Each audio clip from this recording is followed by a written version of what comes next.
Tout de suite Emmanuel Macron, et c'est à la tribune des Nations Unies à New York. Messieurs les chefs d'État et de gouvernement, mesdames, messieurs les ministres, mesdames, messieurs les ambassadeurs, chers amis, nous nous retrouvons pour cette Assemblée générale alors même que le secrétaire général a choisi le thème si important du climat, et nous nous sommes réunis sur ce sujet hier, alors que l'impatience partout s'exprime, et alors que tout dans le monde qui nous entoure, en tout cas beaucoup de choses, pourrait nous conduire à être pessimistes. Nous ne sommes pas au rendez-vous des exigences qui sont les nôtres, des objectifs que nous nous sommes donnés à nous-mêmes en matière de lutte contre le réchauffement climatique comme en matière de lutte pour la biodiversité. Les tensions sont multiples, à un niveau inédit dans certaines régions du globe, lorsqu'on voit ce qui, ces derniers jours, s'est encore déroulé dans le Golfe, et lorsqu'on voit les défis qui sont devant nombre de nos amis ici présents, au Sahel en particulier, dont je retrouve ici les visages amis et dans tant d'autres régions. Ces conflits sont de plus en plus durs, cruels à l'égard des populations civiles, des personnels humanitaires, des défenseurs des droits. Comme le dit David Miliband, c'est l'âge de l'impunité qui s'est ouvert. Les tensions commerciales se multiplient, les inquiétudes sont croissantes quant aux changements technologiques et à leurs conséquences. Je ne veux pas ici dresser un tableau pessimiste, et je sais votre fatigue d'écouter déjà de nombreux discours depuis ce matin pour vous épargner la litanie de toutes les raisons de désespérer. Néanmoins, nous avons tout pour répondre à ces défis, tout, et ce de manière inédite. Nous avons d'abord la connaissance. Jamais la science dans le monde n'a été ainsi réunie pour pouvoir qualifier les défis qui sont les nôtres et entrevoir les moyens d'y répondre. Du GIEC à l'IPBES, jusqu'à ce que nous sommes en train de construire sur les révolutions technologiques, cela est décrit, chaque année un peu plus, nous savons. Nous avons le financement qui ne manque pas à travers la planète. Nous avons la capacité d'innovation inégalée et qui, sur nombre des sujets que j'ai évoqués, est aussi un moyen de répondre à ces défis. De lutter contre la pauvreté, de stabiliser, de répondre aux grands changements que je viens de mentionner. Nous avons une conscience inédite de ces maux contemporains. Notre jeunesse, quand il s'agit du climat ou des libertés, et, je dois le dire, nos opinions publiques, informées comme elles ne l'ont jamais été jusqu'alors. Et nous avons un cadre, ici même, le cadre des États libres qui se reconnaissent mutuellement et qui sont censés travailler pour le bien commun et préparer l'avenir de l'humanité, répondre à ces crises contemporaines. Comme nous avons les cadres du multilatéralisme régionaux sur de nombreux sujets ou thématiques quand il s'agit du commerce ou de la coopération économique. Alors qu'est-ce qu'il nous manque? Qu'est-ce qui fait que nous enchaînons des discours en donnant le sentiment à nos peuples que nous n'arrivons pas à répondre à leur angoisse? Bien, à y réfléchir, en me préparant à m'exprimer devant vous, je me remémorais un texte qui m'a souvent accompagné et qui est celui que Solzhenitsyn eut à Harvard en 1978 sur le déclin du courage. Il nous manque le courage, beaucoup, souvent. Et au fond, aujourd'hui, je voulais simplement vous dire que l'appel que je voudrais lancer, ce serait celui du retour du courage. Sur deux sujets, déjà simplement pour commencer. Le courage de savoir bâtir la paix et le courage de la responsabilité. Le courage de savoir bâtir la paix d'abord, parce qu'il faut du courage pour cela. Parce que c'est une prise de risque à chaque fois, bâtir la paix, qui consiste à ne pas simplement défendre ses intérêts premiers, ses positions qui ont parfois conduit à l'escalade ou aux tensions, Dans toutes les régions du globe, bâtir la paix, c'est prendre le risque du dialogue, du compromis, de la reconstruction de la confiance. Et dans tant de régions, c'est ce dont nous avons besoin. C'est ce dont le Moyen-Orient, aujourd'hui, a besoin. C'est ce dont la région du Golfe a besoin. Le courage, ce ne sont pas des tensions, des provocations, des répliques. C'est une concertation exigeante, suivie de manière transparente. Dès ma première expression devant cette Assemblée, j'ai dit ma conviction sur le sujet iranien, que la stratégie de pression sur la question nucléaire iranienne ne pouvait conduire qu'à un accroissement des tensions dans la région, si elle n'avait, au fond et avant tout, une perspective claire de solution diplomatique. En 2018, après le retrait américain de l'accord de Vienne de 2015, j'ai proposé un cadre global permettant de préserver le JCPOA et de le compléter par une approche élargie permettant de traiter les questions posées par le programme nucléaire iranien après 2025, le rôle de l'Iran dans les crises régionales et son programme balistique. Où en sommes-nous aujourd'hui?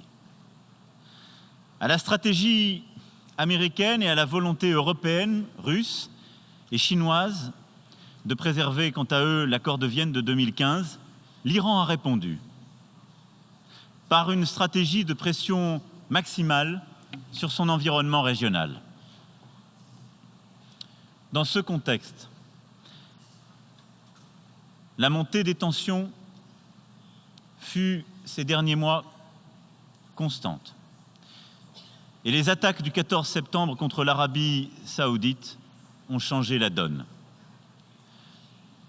À partir de là, aujourd'hui, le risque est celui de l'embrasement sur la base d'une erreur de calcul ou d'une réponse non proportionnée. La paix est à la merci d'un incident qui dégénère et les conséquences pour toute la région et au-delà seraient trop graves pour nous résoudre à vivre ainsi au bord du gouffre. Alors que faire? Plus que jamais, je le crois très profondément, le temps est à la reprise des négociations entre les États-Unis d'Amérique, l'Iran, les signataires du JCPOA et les puissances de la région, concernées au premier titre par la sécurité et la stabilité de celle-ci. Quels doivent être les termes, les objectifs de ces négociations? D'abord, la pleine certitude que l'Iran ne se dote jamais de l'arme nucléaire. Ensuite, une sortie de crise au Yémen. Troisièmement, un plan de sécurité régionale intégrant les autres crises de la région et la sécurité des flux maritimes. Enfin, une levée des sanctions économiques. Je n'ai aucune naïveté. Et je ne crois pas non plus au miracle. Je crois au courage de bâtir la paix. Et je sais que les États-Unis d'Amérique, que l'Iran, que tous les signataires de cet accord ont ce courage. C'est avec la même conviction que nous poursuivrons notre travail longuement discuté ces dernières semaines et lors du sommet du G7 de Biarritz sur la Syrie, la Libye, le Sahel. En Syrie, je veux ici saluer les annonces encourageantes faites hier par le représentant spécial du secrétaire général des Nations Unies et une avancée décisive dans la constitution, enfin, du comité constitutionnel tant attendu. Nous regardons tous la situation humanitaire à Idlib avec vigilance et exigence. Nous sommes tous attachés à la stabilité de la Syrie dans toutes ces régions et à la protection de l'ensemble des populations. Et nous continuerons d'œuvrer pour la construction d'une solution politique durable, inclusive en Syrie. Elle passe par le travail de ce comité constitutionnel. Elle passe dans le même temps par une sécurisation du territoire syrien pour permettre un retour volontaire et en toute sécurité des réfugiés. Elle passe aussi par un processus électoral libre qui aura à intégrer l'ensemble des citoyens syriens. Sur la Libye, le sommet du G7 a rappelé nos objectifs et nos convictions. Je crois très profondément qu'aujourd'hui, nous avons besoin, avec force, d'une conférence interlibyenne de réconciliation et d'un engagement fort de l'Union africaine aux côtés des Nations unies pour ce faire. Beaucoup d'initiatives ont été prises. Je salue l'engagement de l'Allemagne. Je salue l'engagement de toutes les parties prenantes qui veulent bâtir la paix. Mais la paix durable ne sera construite que sur la base d'une réconciliation entre les Libyens. Au Sahel, vous connaissez l'engagement de la France. Il est constant, réaffirmé. L'avenir est, là aussi, dans la construction d'une coopération durable dans la région entre les 5 pays membres du G5 Sahel, l'engagement de nos armées, l'implication des Nations unies et la nécessité qui est aujourd'hui la nôtre de changer le mandat de la MINUSMA et de pouvoir pleinement intégrer nos objectifs, la lutte contre le terrorisme, la sécurité durable au Sahel, dans les missions que nous nous sommes données à nous-mêmes. Passer la MINUSMA sous chapitre 7, continuer à engager l'ensemble des armées de la région, réengager toutes les forces de sécurité de la région dans cette lutte contre le terrorisme et engager notre énergie dans le développement, la stabilisation sont indispensables. Ce sont là autant de situations où le dialogue, la construction de solutions politiques sont la clé du succès. Ce courage de bâtir la paix, c'est celui que nous avons vu ces derniers mois à l'œuvre, de manière inattendue, insoupçonnée, au Soudan. Grâce à la force du peuple soudanais, grâce à la capacité de dialogue entre l'armée et le peuple, grâce au travail, là aussi, de l'Union africaine et au rôle de l'Éthiopie, dont je veux saluer ici, dans toute la région, la clairvoyance et l'engagement. C'est ce même courage de bâtir la paix qui est aujourd'hui requis en Ukraine. Le président Zelensky a amorcé des premiers pas. Le président Poutine a su lui répondre. Des progrès ces dernières semaines ont été faits. Nous connaissons là aussi notre horizon et les prochaines étapes. Les accords de Minsk et la capacité à bâtir sur le terrain, enfin, une paix durable. Dans les prochaines semaines, nous aurons ainsi un sommet en format Normandie au niveau des chefs d'État et de gouvernement. Sur chacun de ces sujets, la question qui nous est à chaque fois posée, c'est comment recréer un cadre de coopération efficace entre États. Et je crois que c'est possible. Je ne crois pas que les problèmes qui sont aujourd'hui les nôtres ne se règlent dans la dilution des responsabilités et, en quelque sorte, un mondialisme qui oublie les peuples. Et je rejoins à cet égard ce que le président Trump a pu dire ce matin. Et je ne crois pas non plus que les crises que nous vivons se règlent davantage par le repli nationaliste. Je crois très profondément dans le patriotisme en tant qu'il est tout à la fois l'amour de la patrie et l'aspiration à l'universel. Je crois très profondément dans la souveraineté en tant qu'elle est à la fois l'autonomie pour soi-même et la nécessité de coopérer. Ce qu'il nous faut aujourd'hui, c'est réinventer ce que j'ai définissé dans mon dernier discours devant vous comme un multilatéralisme fort. Non pas dire notre multilatéralisme est fatigué, nous ne nous écoutons plus nous-mêmes, nous n'avons plus aucune efficacité. Non. C'est d'acter qu'il n'y a pas de solution sur le repli national, qu'il n'y a pas de solution sans coopération, mais que cette coopération doit produire des résultats concrets, engager des acteurs nouveaux. Nous avons démontré l'efficacité de ce multilatéralisme fort contemporain. Je crois que nous l'avons fait sur le climat, lorsqu'après la décision américaine de retrait de l'accord de Paris, nous avons lancé avec les Nations Unies, la Banque mondiale, le One Planet Summit.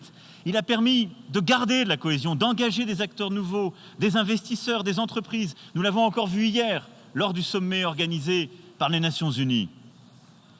En engageant des acteurs nouveaux, en créant la dynamique, en résistant au délitement.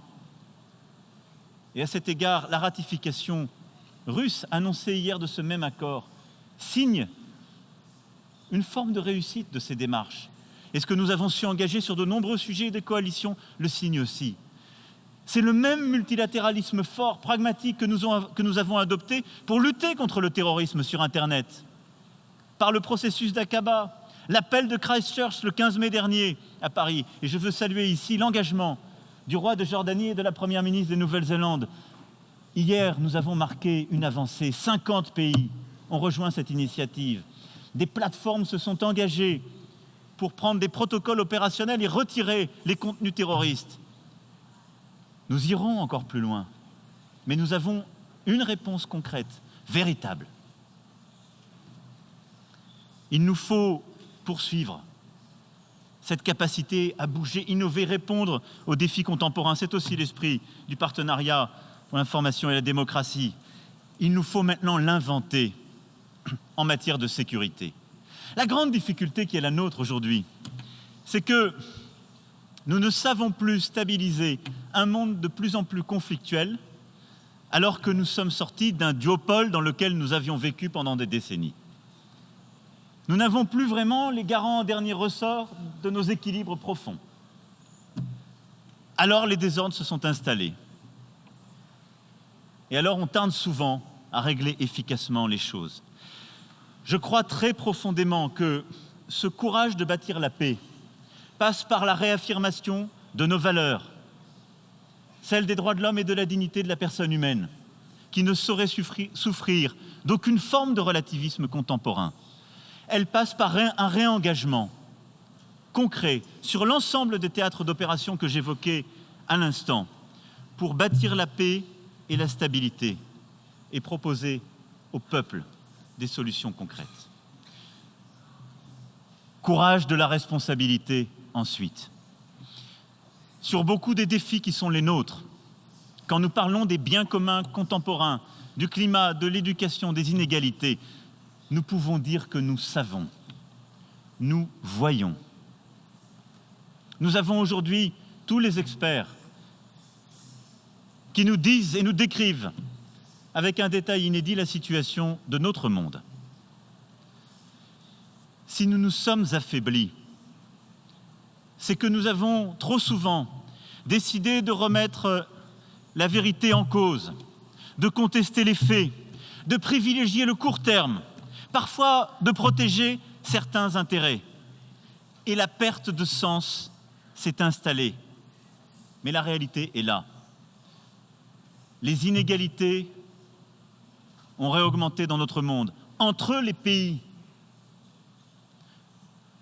au sein de nos pays. Notre capitalisme contemporain s'est mis à dysfonctionner, produisant un niveau d'inégalité inédit. Nous n'arrivons plus à régler la grande pauvreté et les nouvelles formes d'inégalité, inégalité d'opportunités, inégalité de genre, inégalité d'accès à l'éducation dans les régions les plus pauvres, inégalité devant la santé pour accéder aux traitements requis, inégalité climatique. Quand on parle des pays les plus vulnérables ou des régions les plus pauvres, frappées encore davantage par le réchauffement ou la raréfaction de la biodiversité.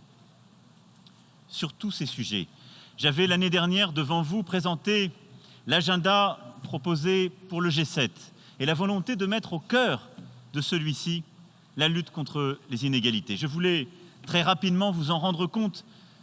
Et je crois que sur ce sujet, c'est une contribution que nous pouvons collectivement apporter pour qu'une réponse commence à émerger, pour que nous puissions accompagner l'engagement collectif déjà porté dans le cadre des objectifs du développement durable. C'est sortir du court terme, c'est décider de changer notre système. Nous nous sommes engagés collectivement d'abord pour un agenda très volontariste pour l'Afrique.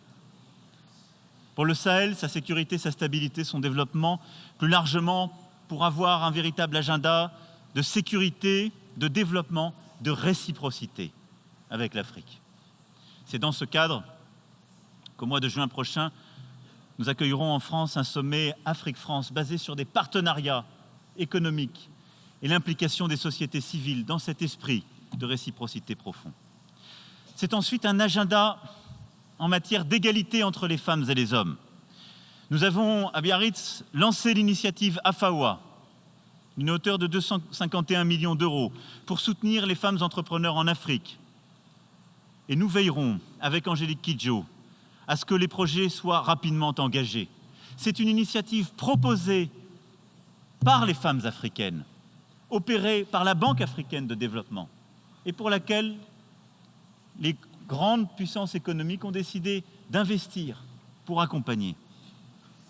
Nous avons soutenu le fonds du Dr Mukwege pour la protection des victimes de violences sexuelles, lancé le partenariat mondial pour l'égalité que nous avons élargi à l'occasion de cette Assemblée générale et qui consiste pour les États qui le rejoignent à prendre au moins une mesure nationale en faveur des droits des femmes en s'inspirant des meilleures pratiques dans le monde. Ce combat pour l'égalité femmes-hommes est essentiel. Il est essentiel parce qu'il n'est pas gagné dans nos sociétés. Parce que les féminicides continuent, en France comme dans tant d'autres États. Nous devons donner un statut juridique à ce sujet et bâtir une action efficace pour l'éradiquer, encore davantage que nous ne l'avons fait. Parce que nous voyons dans tant d'États reculer l'égalité entre les femmes et les hommes, remettre en cause les droits des femmes à disposer de leur corps et les acquis des décennies passées. Parce que partout où l'inégalité entre les femmes et les hommes s'installe, c'est du recul, de civilisation, c'est l'obscurantisme qui monte, c'est le terrorisme qui grandit, c'est le recul de l'éducation, c'est le recul aussi de la croissance, parce que c'est se priver dans chacun de ces pays de la moitié de la richesse potentielle. C'est aussi pour cela que nous soutenons fortement les Nations Unies sur cet agenda, sur ces 3 principes d'action: émanciper, protéger, assurer une égalité réelle. Nous allons agir en vue du Forum Génération Égalité qui se tiendra à Paris en juillet 2020, 25 ans après la déclaration de Pékin qui avait alors marqué l'histoire de notre organisation. Il est hors de question de reculer. C'est une nouvelle étape que nous devons franchir. C'est cette bataille aussi, et ce courage de la responsabilité que nous devons avoir en matière de santé. Là aussi, nous observons aujourd'hui encore de trop nombreux reculs, des difficultés d'accès au traitement dans certaines régions. Encore, aujourd'hui, malgré les efforts.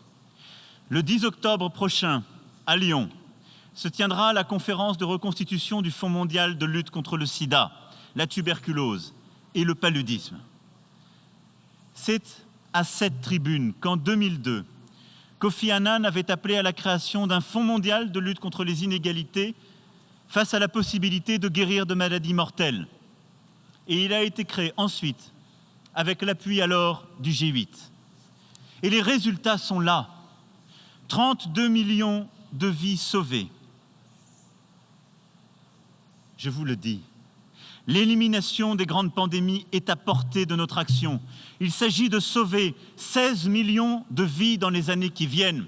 Il s'agit simplement de dire que plus personne ne peut comprendre que pour des raisons financières, que pour des raisons d'inégalité, il soit aujourd'hui impossible d'accéder à des traitements pour prévenir ou guérir de telles maladies, d'empêcher que ces maladies regagnent du terrain. C'est pourquoi il nous faut à Lyon 14 milliards de dollars. Nous avons 3 semaines et nous mettrons toute notre énergie pour que, à nouveau, le Fonds mondial soit au rendez-vous de notre ambition. Sur le climat, enfin, car c'est là aussi une lutte contre les inégalités et c'est un des sujets sur lesquels le courage de la responsabilité doit s'illustrer. Au fond, il y a un paradoxe constant en matière climatique auquel nous sommes en train collectivement de nous habituer. Au fond, on a donné un cadre à l'impatience de notre jeunesse. On lui donne la possibilité de s'exprimer. On lui dit « on vous entend, c'est formidable ». Et de l'autre côté, on continue encore trop souvent à faire comme avant. Cela ne tiendra pas. Cela ne tiendra pas. Je veux ici saluer l'engagement du secrétaire général des Nations Unies et vous dire qu'en matière de lutte contre le réchauffement climatique et de la biodiversité, il nous faut passer plus fortement encore aux actes concrets et changer en profondeur notre organisation collective, le système lui-même, pas chercher à le compenser, à le corriger, le changer nous-mêmes avec l'ensemble de nos investisseurs, de nos entreprises, de nos sociétés. D'abord, revoir à la hausse nos ambitions. C'est essentiel si nous voulons avoir une chance de limiter la hausse des températures en dessous des 2 degrés d'ici la fin du siècle. Pour cela, il faut agir en 2020. En Europe, nous devons prendre en 2020 les décisions qui s'imposent en matière, en particulier de taxation carbone, avec un vrai prix minimum rehaussé, avec une taxation aux frontières, si nous n'avons pas convaincu certains partenaires de suivre cet agenda. Ces décisions courageuses s'imposent, et c'est maintenant. Il nous faut engager plus largement l'ensemble des pays dans une stratégie de neutralité carbone 2050. Plusieurs ont rejoint cette coalition. Le président Piñera l'a présenté à l'instant devant vous. Nous devons continuer de convaincre, d'engager sur cette indispensable stratégie. L'Inde vient d'indiquer sa volonté de rejoindre cet agenda et cette coalition. Je sais tout le volontarisme aussi de la Chine en matière climatique, si important ces dernières années. Je sais qu'ensemble, si nous nous engageons sur la neutralité carbone, nous pouvons en profondeur changer les choses pour être au rendez-vous de nos objectifs. À ce titre, la COP25 au Chili, puis la COP26 qui se tiendra en Europe, seront des rendez-vous décisifs.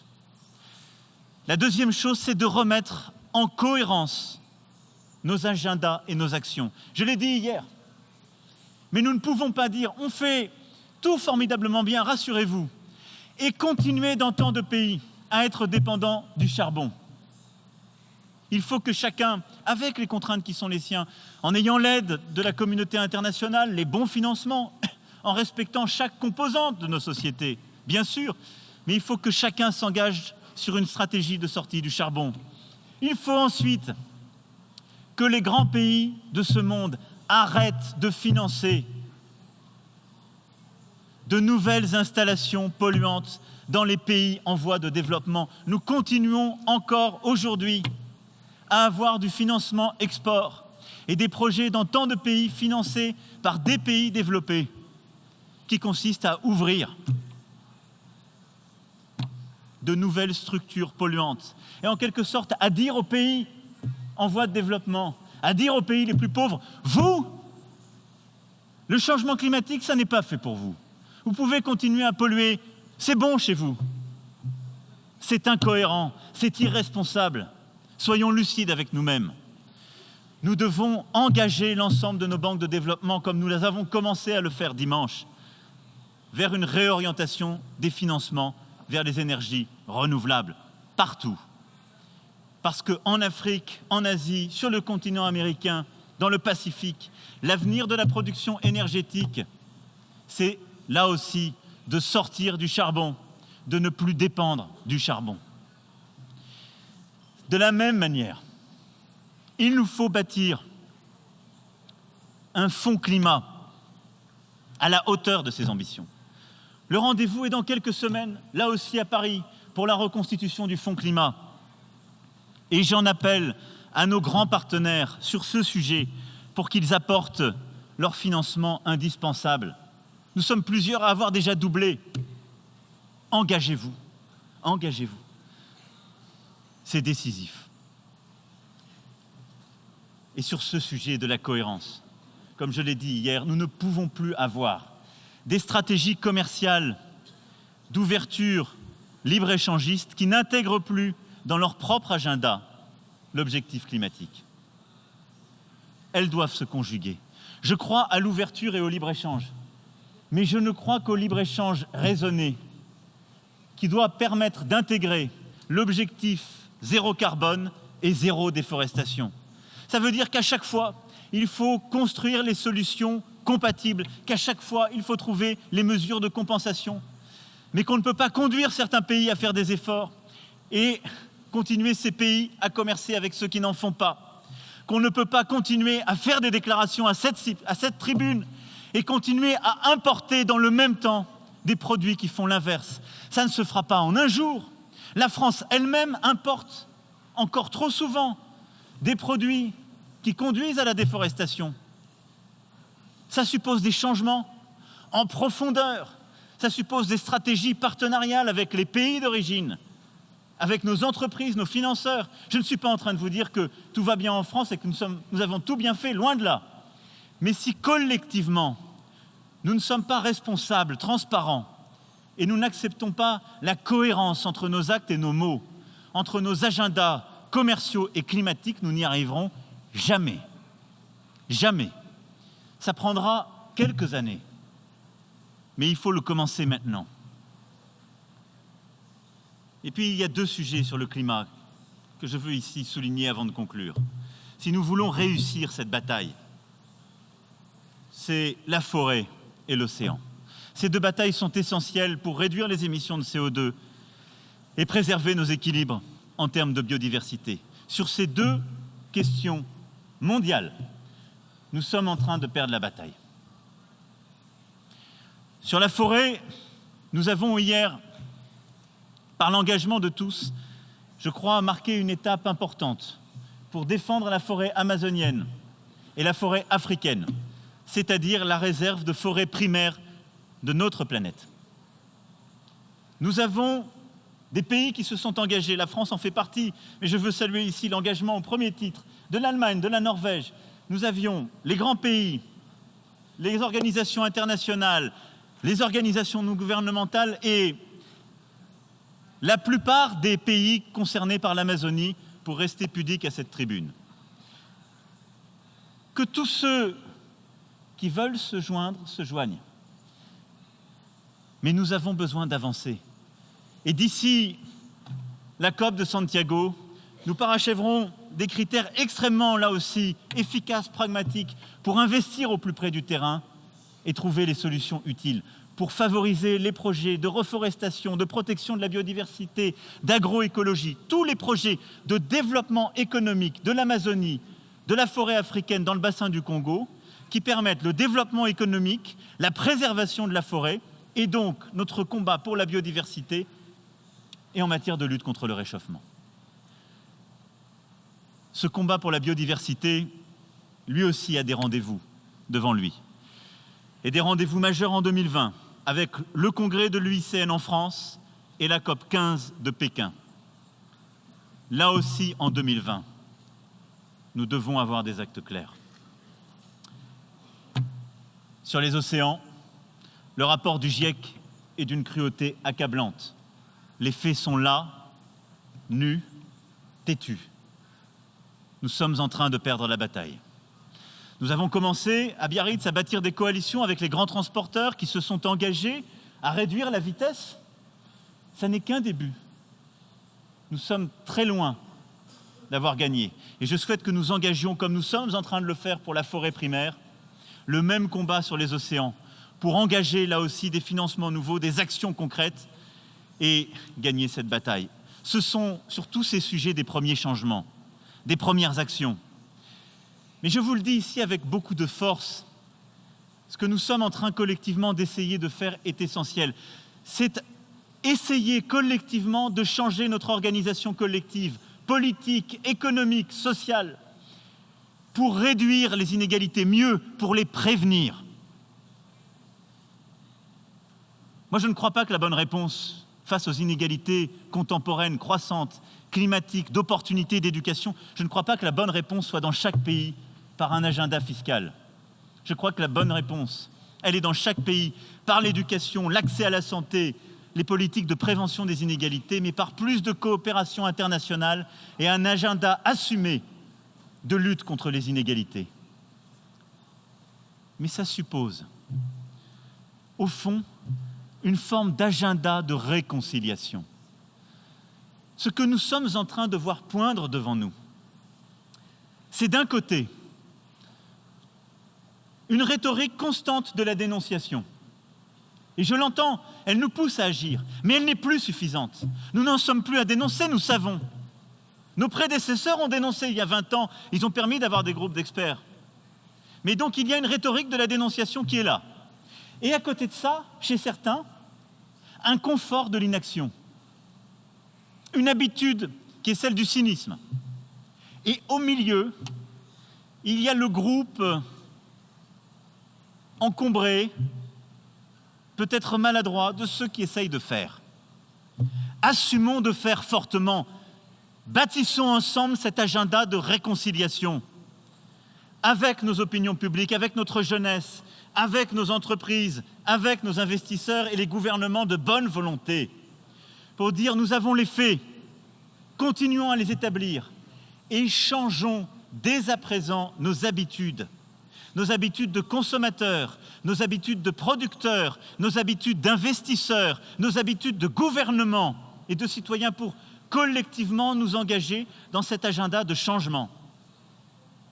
Mais rester dans ce tandem de la dénonciation et de l'inaction ne mènera à rien. Je crois très profondément que ce courage de la responsabilité, c'est de regarder les faits en face, de dire il y a des choses qu'on peut faire tout de suite, d'autres qui vont prendre du temps, parce que nous avons dans tous nos pays des producteurs qui ont parfois des dépendances à certains produits qui ne sont pas bons, parce que nous avons des peuples qui vivent dans des habitations qui ne sont pas parfaitement isolées, qui doivent se déplacer et polluent encore en se déplaçant. Et nous ne pouvons pas les culpabiliser. Nous devons les aider à changer. Nous devons leur proposer des solutions par l'innovation technologique, par l'investissement, par un vrai agenda de lutte contre les inégalités sociales climatiques. Cet agenda de réconciliation, c'est ce que nous devons faire. C'est ce que je veux mener en France, ce que nous devons bâtir en Europe, ce que nous devons construire ici. Voilà, mesdames et messieurs, ce que je voulais vous dire. Je crois à ce courage de la responsabilité et plus largement, je crois à ce retour du courage. En tout cas, je pense que nous n'avons pas d'autre choix. Nous devons travailler ensemble. Nos grammaires ont changé. Elles sont sans doute moins simples qu'hier et elles nous engagent davantage. Sur tous les sujets de sécurité, d'inégalité, de santé comme de climat, nous savons, nous aurons des comptes à rendre. Mais je ne crois pas davantage dans la facilité du pessimisme. Je ne crois pas davantage dans la division. Je crois dans notre capacité à proposer, réfléchir, agir ensemble, à bâtir cet agenda de réconciliation qui permettra partout de retrouver aussi le goût de l'avenir. Je vous remercie. Merci beaucoup.